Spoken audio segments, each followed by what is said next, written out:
नमस्कार दोस्तों, मैं डॉक्टर मानवेंद्र पाल और आज मैं बात करूंगा अस्थमा के बारे में। आंकड़ों की माने तो विश्व में 35 करोड़ से ज़्यादा लोग अस्थमा से पीड़ित हैं। यदि हम बात करें किसी भी डॉक्टर की ओपीडी में सबसे ज़्यादा मरीज श्वसन तंत्र के आते हैं और उसमें काफ़ी हद तक अस्थमा के मरीज होते हैं। लेकिन अस्थमा के रोगियों की पहचान और उनके इलाज में डॉक्टर को बहुत सावधानी बरतने की आवश्यकता होती है। कारण यह है, कोई भी मरीज अस्थमा शब्द पसंद नहीं करता है। यदि आप मरीज को बताएं कि उसे अस्थमा है, तो वह सिरे से इस बात को नकारने का पूरा प्रयास करता है, क्योंकि अस्थमा को लेकर के लोगों में बहुत सारी भ्रांतियां हैं। अस्थमा के लक्षण खांसी आना, जो कि रात में या सुबह में ज़्यादा बढ़ जाती है और मौसम बदलने पर मरीज की समस्या बढ़ जाती है। ऐसे लक्षणों में अस्थमा होने की संभावना ज़्यादा होती है।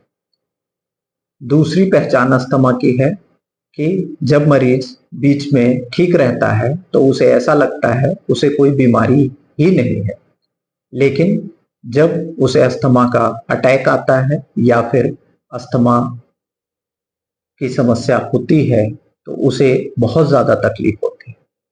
अस्थमा के लक्षणों में सांस फूलना, खांसी आना, सीने में भारीपन और कमजोरी महसूस होना। अस्थमा के इलाज में इन्हेलर की बहुत ही महत्वपूर्ण भूमिका है। हालांकि रोगियों में इन्हेलर को लेकर भी बहुत सारी भ्रांतियां हैं। अक्सर रोगी पूछते हैं कि ये तो आखिर में यूज किया जाता है, इसके इस्तेमाल से आदत तो नहीं पड़ जाएगी, ऐसा तो नहीं होगा कि एक बार अगर हम पंप लेना शुरू कर दें, इन्हेलर लेना शुरू कर दें, तो उसके बिना हम रह ही नहीं पाएंगे। और इसी बात का फायदा बहुत सारे जो झोला छाप डॉक्टर हैं वो उठाते हैं और रोगी को भ्रमित करके तरह तरह की खाने वाली दवाइयाँ जो मरीज को बहुत हद तक नुकसान पहुंचाती हैं, वो दवाइयाँ मरीज को देते रहते हैं। लेकिन अस्थमा में इन्हेलर सबसे कम डोज में सबसे ज़्यादा असरदार है और रोगियों के लिए सबसे अच्छा है, क्योंकि खाने वाली दवाइयाँ हम खाते हैं, वह हमारे पेट में जाने के बाद हमारे खून में घुलकर ऐसे भी अंगों पर अपना असर डालती हैं जहाँ पे उनकी आवश्यकता नहीं होती है। लेकिन इन्हेलर की बात करें तो वह सिर्फ हमारे फेफड़ों में जाकर हमारे सांस की नलियों में जो सिकुड़न है उसको दूर करने में मदद करती है। इसमें दो तरीके के इन्हेलर हो सकते हैं, एक जो हमें तुरंत आराम पहुंचाता है और दूसरा जो हमें बार बार होने वाली समस्या से बचाता है। कभी भी इन्हेलर को अपने तरीके से इस्तेमाल ना करें, डॉक्टर के बताए तरीके से ही इस्तेमाल करें। अक्सर मरीज कहते हैं कि जब हमें दिक्कत होती है तब हम इस पंप या इन्हेलर का इस्तेमाल कर लेते हैं, नहीं तो नहीं करते। ऐसा बिल्कुल नहीं करना है, क्योंकि कई बार इस तरीके के इस्तेमाल से साल दर साल आपकी समस्या बढ़ती चली जाती है।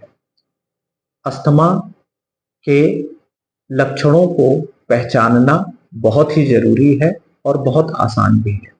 आप अपने घर पे ही अस्थमा के लक्षण को पहचान सकते हैं और अपने अपने चिकित्सक से उचित सलाह लेकर इसकी रोकथाम कर सकते हैं। अक्सर मरीजों का यह पूछना होता है कि यह जड़ से खत्म होगा कि नहीं। तो इसके बारे में बताना यह है कि अस्थमा जड़ से नहीं खत्म होता है।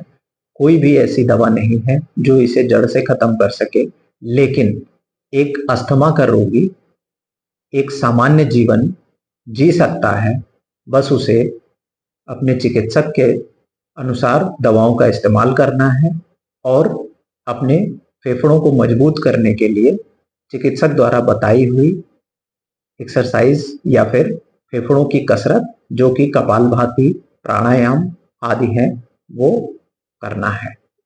धन्यवाद।